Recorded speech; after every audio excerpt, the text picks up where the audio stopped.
Article 21 മുകളിലല്ല. ഞാൻ അടിവരയിട്ട് പറയാൻ ആഗ്രഹിക്കുന്നു.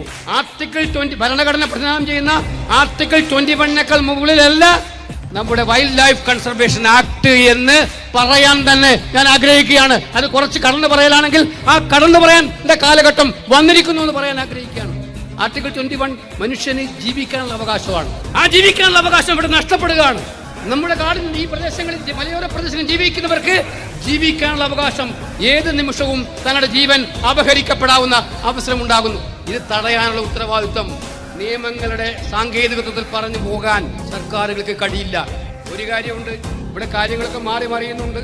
1.25 വർഷം കഴിഞ്ഞ് 2026 അസംബ്ലി ഇലക്ഷൻ കഴിഞ്ഞാൽ ഇത്തരം കാര്യങ്ങൾക്ക് ക്രിയാത്മകമായ നേതൃത്വം കൊടുക്കാൻ ഐക്യജനാധിപത്യ മുന്നണി കേരളത്തിൽ ഉണ്ടാകുമെന്നുള്ള കാര്യത്തിൽ സംശയം വേണ്ട. പക്ഷെ അതുവരെ 1 വർഷം ഉണ്ടല്ലോ, അപ്പോഴും ജീവൻ അപഹരിക്കാൻ പാടില്ലല്ലോ. മിസ്റ്റർ പിണറായി, ആണത്തമുണ്ടെങ്കിൽ പ്രതിപക്ഷ നേതാവിനെയും പ്രതിപക്ഷ നേതാക്കന്മാരുടെ പാർട്ടികളെ എല്ലാം വിളിച്ച് ക്രിയാത്മകമായി ഈ കാര്യത്തിൽ നമുക്ക് എന്ത് ചെയ്യാൻ പറ്റുമെന്ന് ആലോചിച്ച് ക്രിയാത്മകമായ നടപടി, മനുഷ്യജീവൻ സംരക്ഷിക്കാൻ വേണ്ടിയിട്ടുള്ള നടപടി എടുക്കാൻ തയ്യാറായാൽ ഞങ്ങളെല്ലാം ഒറ്റക്കെട്ടായി സർക്കാരുടെ മുന്നിൽ നിൽക്കും.